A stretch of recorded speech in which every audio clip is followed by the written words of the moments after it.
그러나 너는 배우고 너는 내가 누구에게서 배운 것을 알며 또 어려서부터 성경을 알았나니 성경은 능히 너로 하여금 그리스도 예수 안에 있는 믿음으로 말미암아 구원에 이르는 지혜가 있게 하느니라. 모든 성경은 하나님의 감동으로 된 것으로 교훈과 책망과 바르게 함과 의로 교육하기에 유익하니 이는 하나님의 사람으로 온전하게 하며 모든 선한 일을 행할 능력을 갖추게 하려 함이라. 아멘. 예전에 비해서 지금 우리가 TV를 보는데요, 텔레비전의 채널이 많이 늘어나서 수백 개에 달합니다. 게다가 종편까지 등장하면서 방송의 선택의 폭이 훨씬 많아졌죠. 아마도 많은 가정에서 서로 보고 싶은 것을 보려고 전쟁 중인지도 모르겠습니다. 이렇듯 텔레비전이나 인터넷을 통해 하루에도 수많은 정보가 쏟아지고 있죠. 우리는 이런 미디어 매체를 이용하여 쉽게 정보를 얻고 알아낼 수 있습니다. 그러나 저는 요즘 너무 많은 정보가 오히려 겁이 납니다. 와전된 정보, 유언, 비어, 루머, 소문이 너무 많기 때문입니다. 이러한 것들은 우리를 헷갈리게 하고 바른 판단을 하지 못하게 만들죠. 인터넷상에서 한 사람을 죽이는 것은 일도 아닙니다. 그것을 마녀 사냥이라고 하죠. 물론 잘못된 부분, 잘못한 것에 대해서는 지적하고 질책해야 되겠지만 그 이상으로 가는 것은 그 사람을 죽음으로 내몰 때가 훨씬 더 많다는 겁니다. 정말 무엇이 옳고 무엇이 그른지 알 수가 없습니다. 뉴스에 나오고 신문에 보도되어도 사실과 다른 게 너무나 많습니다. 그것이 진짜인지 가짜인지 확인도 할 수 없는 이야기를 가지고 사람들은 분노하고 화를 내고 또는 기뻐하면서 또 다른 이야기를 만들고 생산해내고 있다는 것입니다. 더욱이 우리가 사는 세상은 다원주의를 지향하죠. 미국의 어떤 미래학자는 21세기 사회의 가장 중요한 트렌드는 바로 다양성이라고 했습니다. 종교, 문화, 사회 전반적인 부분에서 이런 흐름이 나타나고 있습니다. 다원주의, 상대주의의 정신은 이 시대의 특징이라고 할 수 있습니다. 절대적인 규범이 없고 진리의 절대성을 부인한다는 거예요. 자기 소견에 옳은 대로 판단하고 결정하고 살아갑니다. 이른바 절대적인 진리, 절대적인 기준이 없는 시대라고 할 수 있습니다. 이런 세상에서 바른 기준을 정립하는 것은 정말 어렵죠. 이 혼돈의 시대를 살아갈 지혜가 우리에게 필요합니다. 흔들리는 우리를 붙잡아줄 절대적인 기준이 필요하다는 것입니다. 여러분, 그 기준이 무엇입니까? 성도인 우리가 마지막까지 붙들어야 할 절대적인 가치, 절대적인 기준은 무엇입니까? 그것은 다름 아닌 하나님의 말씀이라는 얘기입니다. 하나님의 말씀이 우리의 절대적인 기준이고 삶의 표지판이 되는 줄로 믿습니다. 하나님께서는 이스라엘 백성들을 애굽에서 인도하셔서 약속의 땅인 가나안 땅을 주셨죠. 그러나 하나님께서 가나안을 주시기 전에 먼저 계명, 하나님의 말씀을 주셨다는 겁니다. 여러분, 왜 하나님께서는 가나안 땅을 주시기 전에 먼저 말씀부터 주셨을까요? 그 이유는 가나안 땅이 행복을 보장하는 것이 아니라 하나님의 말씀만이 이스라엘 백성들을 진정한 행복으로 인도하기 때문입니다. 신명기서 10장 12절과 13절을 보면 이렇게 기록되어 있죠. 함께 읽겠습니다. 시작.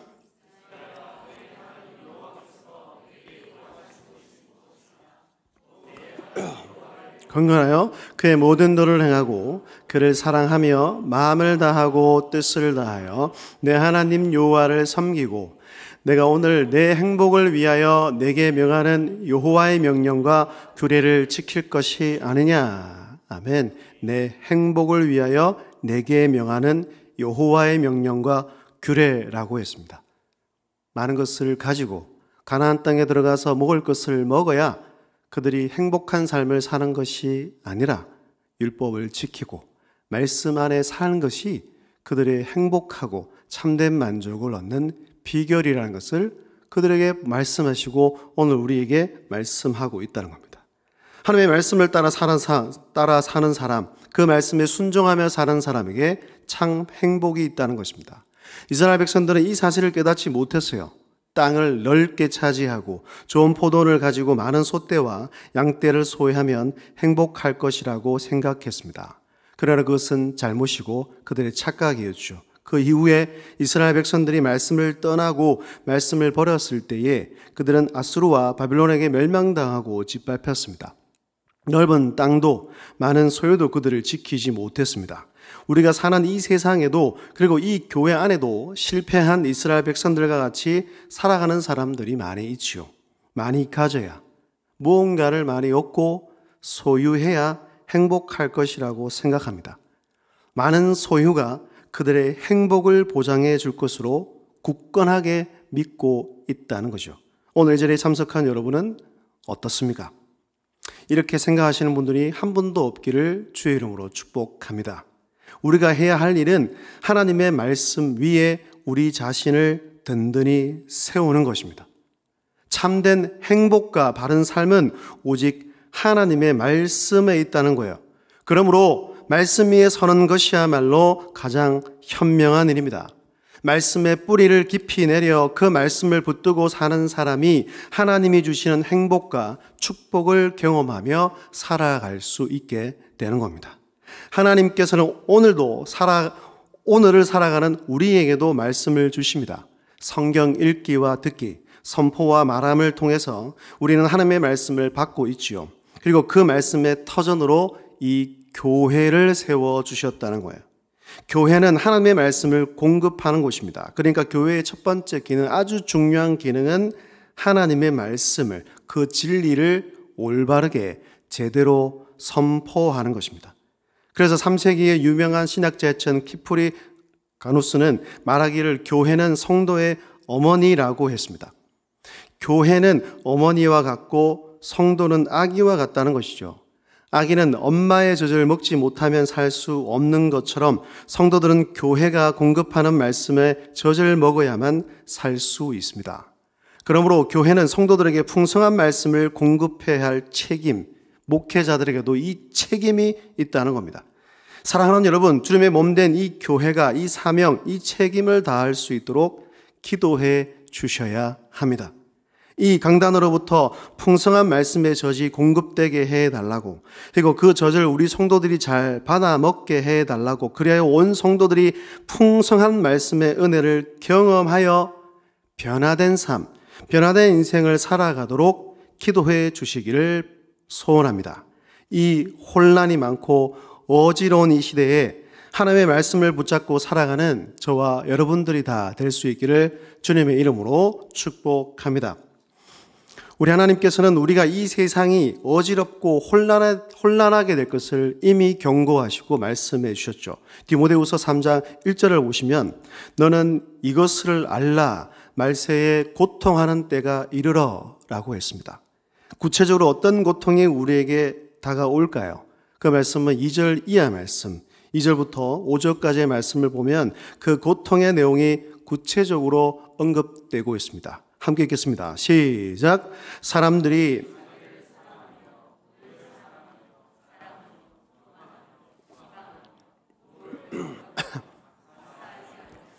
거룩하지 아니하며 무정하며 원통함을 풀지 아니하며 모함하며 절제하지 못하며 사나우며 선한 것을 좋아하지 아니하며 배신하며 조급하며 자만하며 쾌락 사랑하기를 하나님 사랑하는 것보다 더하며 경건의 모양은 있으나 경건의 능력은 부인하니 이 같은 자들에게서 네가 돌아서라. 아멘. 우선 사람들은 자기를 너무 사랑하죠. 자기 사랑이 말세에 나타나는 현상 중에 하나, 가장 첫 번째라는 겁니다. 사랑은 있기는 있습니다. 하지만 그 사랑은 너무나 이기적인 사랑입니다. 또 사람들은 돈을 사랑합니다. 돈을 위해서라면 사랑도 의리도 버리고 심지어 영혼까지도 팔아버리지요. 우리가 이러한 세상에서 살고 있다는 겁니다. 또 사람들은 자랑하기에 바쁩니다. 모두 자기 자랑에 여념이 없지요.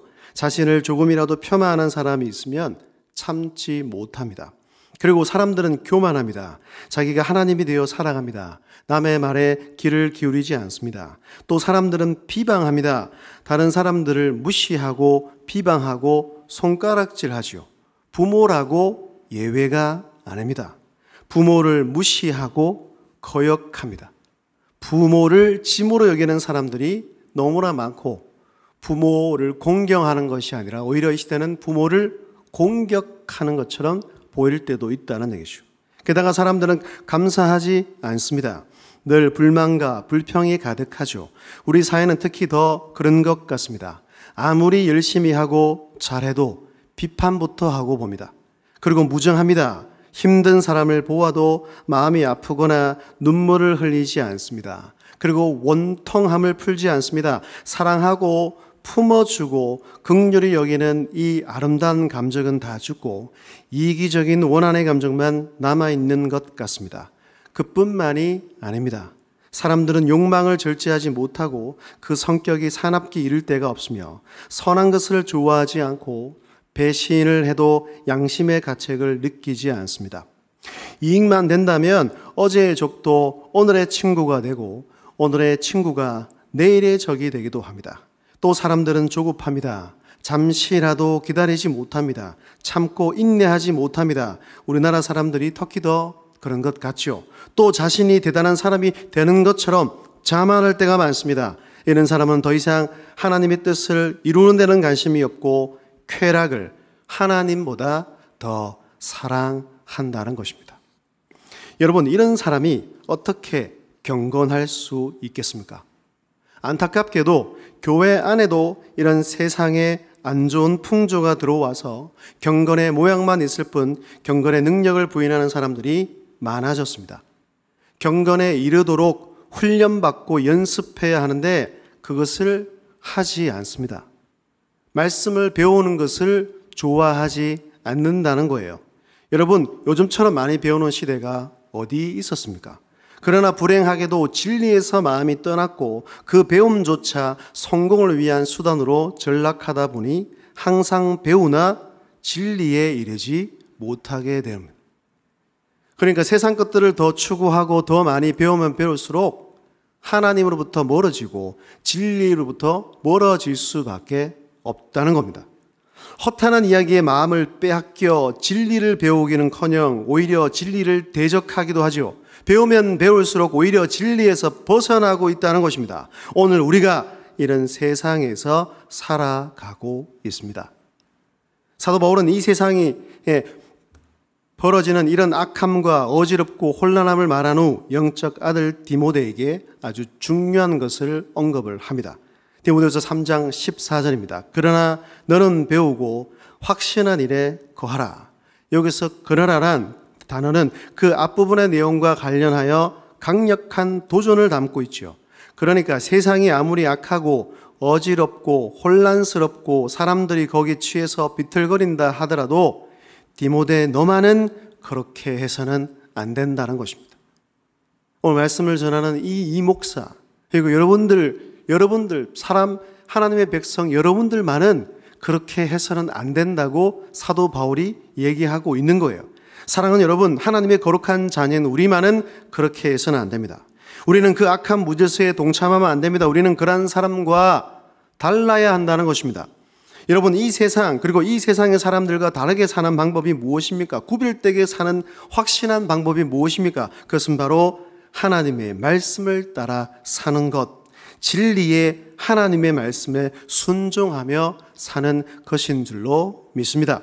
본문 15절 이하의 말씀을 보면 이렇게 기록되어 있죠.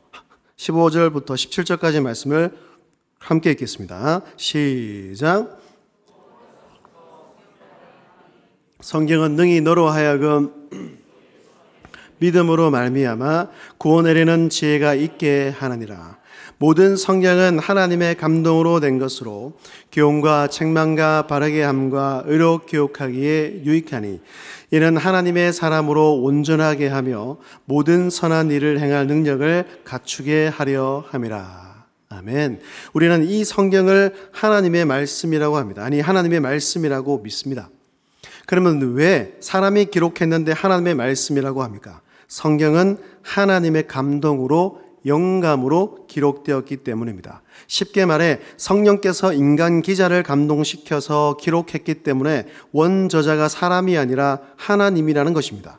그래서 하나님의 말씀인 성경은 무오하고 완전하고 영원하며 절대적인 권위를 갖고 있는 것이죠.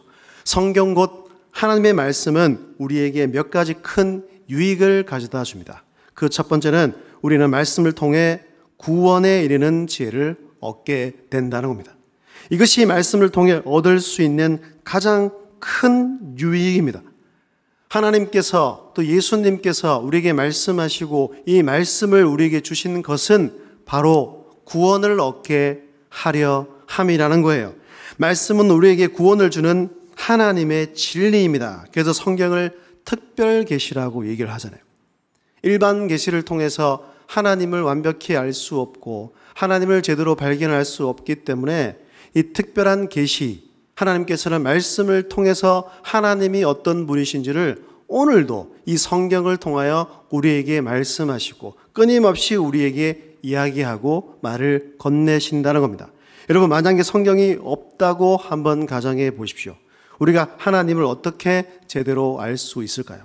하나님 우리를 사랑하시는 것을 누구한테 들어야 할까요?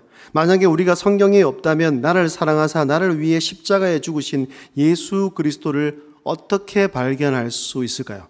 그분을 어떻게 만나고 예배가 무엇인지를 어떻게 알고 예배를 제대로 드릴까요? 그분을 어떻게 영접할 수 있을까요? 그분의 은혜를 어떻게 우리가 발견할 수 있겠습니까?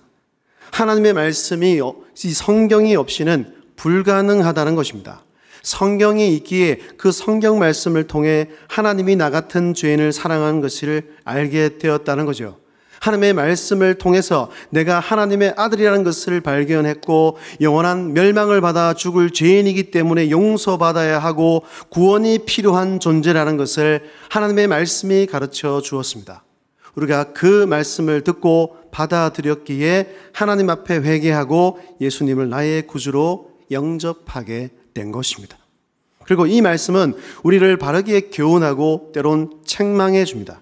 성도인 우리를 더 의롭게 교육하는데 하나님의 말씀보다 효과적이고 더 뛰어나고 훌륭한 교재는 없다는 것입니다.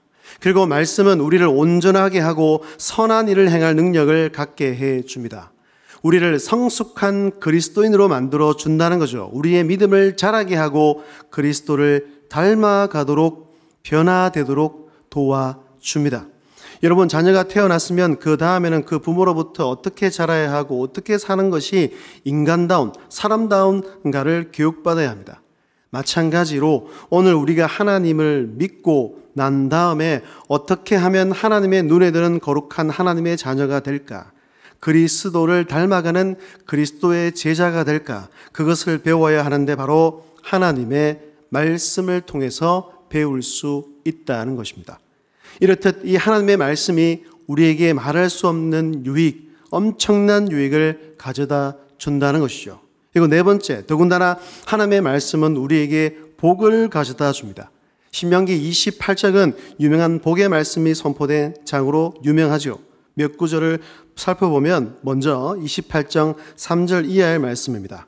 성읍에서도 복을 받고 들에서도 복을 받을 것이며 내 몸의 자녀와 내 토지의 소산과 내 짐승의 새끼와 소와 양의 새끼가 복을 받을 것이며 내 강주리와 떡 반죽 그릇이 복을 받을 것이며 네가 들어와도 복을 받고 나가도 복을 받을 것이라.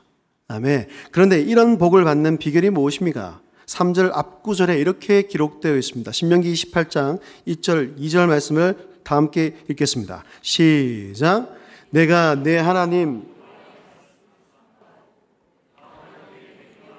그의 모든 명령을 지켜 행하면 내 하나님 여호와께서 너를 세계 모든 민족 위에 뛰어나게 하실 것이요 네가 내 하나님 여호와의 말씀을 청종하면 이 모든 복이 내게 임하며 내게 이르리니. 아멘. 조건이 있다는 것입니다. 그것이 무엇입니까? 복을 받는 비결은 하나님의 말씀을 듣고 지키는 것입니다. 하나님의 복을 받고 그 복을 누리는 길은 다른 것에 있는 것이 아니라 하나님의 말씀을 믿고 귀를 기울이고 청정하고 그 말씀에 순종할 때 그 복이 임하게 된다는 것입니다. 하나님의 말씀에 귀를 기울이고 그 말씀에 청정하고 그 말씀에 순종하며 살아가는 여러분들이 되시기를 바랍니다. 그러면 여러분, 하나님의 그 말씀이 여러분들을 지킵니다. 그 하나님의 말씀이 여러분들의 가정을 지키고 여러분들의 가정을 회복시킬 뿐만 아니라 복이 들어오게 하고 하나님께서 그 말씀을 통하여 여러분들을 회복시키고 살리신다는 얘기입니다.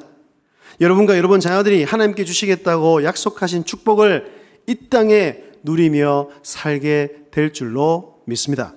우리 예수님께서 산상수훈의 그 말씀을 마무리하시면서 이렇게 말씀을 하셨죠. 마태복음 7장 24절입니다. 24절 말씀도 함께요. 시작. 그러므로 누구든지 나의 이 말을 듣고 행하는 자는 그 집을 반석 위에 지은 지혜로운 사람 같으리니. 아멘. 반석 위에 집을 짓는 사람이 지혜로운 사람이다. 그래서 제자인 너희는 반석 위에 집을 짓는 사람이 되어라고 말씀하죠. 그러면 어떤 사람이 반석 위에 집을 짓는 사람입니까? 나의 이 말을 듣고 행하는 자, 즉 예수님의 말씀을 듣고 행하는 자, 그 사람이 반석 위에 집을 짓는 지혜로운 사람이라는 얘기예요. 여러분, 말씀을 듣고 행하는 자는 말씀으로 인해서 생각이 변하고 행동이 변하고 습관이 변하고 삶이 변하는 자입니다. 날마다 말씀 앞에 나 자신을 성찰하면서 순간순간 결단하는 자입니다. 말씀에 이끌려 사는 사람, 말씀의 통치를 받아서 사는 사람입니다. 이 사람이 바로 반석 위에 집을 짓는 지혜로운 사람이라고 말씀하고 있는 것입니다. 그러면 말씀을 듣고 행하는 자가 되기가 과연 쉬울까요? 절대로 그렇지 않죠. 말씀에 순종하는 자가 되기 위해서는 우리는 각오하고 결단해야 됩니다. 마태복음 7장 13절, 14절을 보시면 이렇게 기록되어 있습니다. 좁은 문으로 들어가라. 멸망으로 인도하는 문은 크고 그 길이 넓어 그리로 들어가는 자가 많고 생명으로 인도하는 문은 좁고 길이 협착하여 찾는 자가 적음이라. 그러니까 말씀을 지키며 사는 것은 좁은 문으로 들어가는 것과 같다는 것이죠. 좁은 길로 가는 것입니다. 말씀에 순종하는 삶은 여러분 이 세상에서는 인기 있는 삶이 아닙니다. 지지받고 격려받는 삶이 아닙니다. 많은 사람이 가는 길이 아닙니다. 적은 사람들 소수가 이 길을 갑니다. 때론 나 혼자 가야 하는 외로운 길이기도 합니다. 그 길로 가는 것은 결코 만만치가 않습니다. 좁은 길로 가는 그 삶은 절대로 쉽지 않다는 것입니다. 그러나 예수님은 우리에게 말씀하십니다. 그 마지막이 생명이라고 말씀한다는 거예요. 외롭고 힘들고 쉽지 않고 만만치 않은 그 길의 마지막이 영원한 생명이라는 것입니다. 그 길만이 우리에게 참된 행복과 만족을 준다는 이야기입니다. 여러분, 우리의 인생길이 항상 평안하고 평탄하면 얼마나 좋을까요? 그러나 그렇지 않다는 것을 우리는 다 알고 있습니다. 반드시 비바람이 몰아칠 때가 있습니다. 심지어 홍수가 몰아칠 때도 있습니다. 그것이 여러 가지 유형으로 나타납니다. 경제적인 실패일 수도 있고요. 육체의 질병일 수도 있습니다. 아니면 자녀 문제, 부부 간의 문제, 가정 문제일 수도 있겠지요. 아니면 눈앞이 캄캄해지는 죽음, 그 큰 질병의 문제일 수도 있습니다. 그럴 때 내 삶의 뿌리가 어디에 박혀 있느냐가 중요하다는 겁니다. 여러분의 삶의 뿌리는 어디에 박혀 있습니까? 삶의 뿌리가 어디로 향해 있습니까? 인생의 비바람이 몰아치고 거센 바람이 불고 홍수가 몰아치는 그때 그것을 이겨내기 위해서는 어떻게 해야 합니까? 여러분, 사회적인 지위, 명예, 돈, 재물 등 이런 것은 그때 그 위기 상황에 아무짝에도 소용이 없습니다. 이런 것들로는 아무 힘도 쓰지 못하고 더 큰 좌절을 맛볼 때가 더 많습니다. 그러나 삶의 뿌리를 말씀에 깊이 박은 사람, 말씀에 깊이 내린 사람만이 그 위기, 그 환난의 때를 이길 수 있게 되는 것입니다. 여러분 모두 삶의 뿌리를 다른 어떤 것에 내리지 말고 살아있는 하나님의 말씀, 그 진리, 그 능력의 말씀에 뿌리를 내려서 인생의 위기의 때를 잘 이기고 극복할 수 있는 여러분 모두가 다 될 수 있기를 주님의 이름으로 축복합니다. 말씀을 맺겠습니다. 저와 여러분의 삶의 기준은 과연 무엇입니까? 여러분의 삶의 표지판은 무엇입니까? 여러분은 무엇을 따라 살아갑니까? 여러분의 삶을 윤택하고 행복하게 만드는 것이 과연 무엇입니까? 그것은 바로 하나님의 말씀인 줄로 믿습니다. 이 진리의 말씀을 삶의 절대적인 기준으로 삼으십시오. 인생의 표지판으로 삼으십시오. 그리고 그 말씀을 따라 한 걸음 한 걸음 걸어가십시오. 그리고 말씀이 말씀하는 대로 기록된 대로 믿고 순종하며 사십시오. 그리고 말씀을 삶에 적용하며 사십시오. 그래서 그 말씀만이 이 세상의 유일한 진리임을 드러내고 나타내 보이시기를 바랍니다. 여러분, 믿음이 무엇인지 아십니까? 믿음을 헬라어로 피스티스라고 합니다. 이 피스티스란 단어에는 입증, 증명이란 뜻도 포함되어 있다는 거죠. 즉 믿음이란 입증하는 것입니다. 다른 말로 믿음이란 증명해 보이는 것입니다. 말씀을 믿는다면 그 말씀을 삶에 적용하고 살아서 그 말씀이 진리임을 여러분들이 사는 그 세상 한가운데서 입증하고 드러내고 증명해야 한다는 것입니다. 사랑하는 여러분, 진정한 신앙인은 이렇게 말씀을 붙들고 사는 사람입니다. 참 신앙인이라면 말씀을 사랑하고 묵상하고 삶에 적용함으로써 말씀을 통해 하나님과 교제하는 사람이어야 한다는 겁니다. 이러한 사람에게 하나님께서는 풍성한 은혜를 베풀어 주십니다. 놀라운 은혜를 더하여 주신다는 것입니다. 사랑하는 여러분, 말씀대로 살기 위해 최선을 다하십시오. 말씀을 가까이 하십시오. 먼저 말씀 읽고 기도하는 데에 열심을 내는 저와 여러분들이 다 되십시오. 말씀을 붙들고 살아가십시오. 말씀만이 절대 진리임을 증명하며 살아갈 수 있기를 바랍니다. 여러분이 그렇게 살아간다면 여러분의 삶이 윤택하게 되고 행복하게 되고 놀라운 복을 받아 이 땅 가운데서 그것을 누리며 살아가게 될 것입니다. 수많은 어려움을 이기고 날마다 승리하게 될 줄로 믿습니다. 이러한 멋진 믿음의 인생을 살아가는 저와 여러분들이 다 될 수 있기를 주님의 이름으로 축복합니다. 말씀을 가까이 하자는 얘기입니다. 다른 일을 먼저 하기보다 말씀을 가까이 하고 말씀을 묵상함으로써 우리는 더욱더 하나님의 관계가 깊어져야 합니다. 하나님의 마음도 모르는데 어떻게 그분의 영역을, 그분의 나라를 온전히 세워갈 수가 있겠습니까? 요즘 현대인들을 보십시오. 저도 마찬가지로 그냥 분주하긴 하고 너무 바쁘기는 하는데 왜 바쁜지를 모를 때가 너무나 많이 있습니다. 성경은 늘 똑같은 것을 강조하고 이야기하고 있습니다. 우리의 신앙이 진보하고 변화된 인생을 살고 변화된 삶을 살기 위해서는 말씀과 기도하는 일에 최선을 다해야 합니다. 그것 없이는 안 됩니다. 목회도 여러분들의 삶의 영역 가운데서 성도로서 삶을 살아가는 것 또한 말씀과 기도 없이는 안 된다는 것입니다. 위기상황에 와보십시오. 그때 믿음이 드러나잖아요. 삶의 뿌리를 깊숙이 우리 주님 안에 둔 사람과 말씀 안에 둔 사람과 그렇지 않는 사람들의 차이는 너무나 극명하게 드러납니다. 위기상황이 안 올 것 같습니까? 어떤 문제가 생길지 여러분들은 알고 있습니까? 목사님, 저도 모르는데요. 내 자녀에게 어떤 일이 생기고 어떤 급한 일이 생길지 여러분들이 어떻게 압니까? 그 위기상황을 이겨내기 위해서는 여러분의 삶의 뿌리가, 삶의 방향이 정확해야 한다는 것입니다. 누구로부터 공급받고 누구로부터 힘을 얻어서 살아야 할지를 항상 묻고 무엇보다 이 특별 계신 하나님을 알게 하고 하나님을 닮아가게 하고 성장하고 우리에게 믿음을 주는 하나님의 말씀을 더 견고하게 붙잡고 살아가는 저와 여러분들이 다 될 수 있기를 주님 이름으로 축복합니다.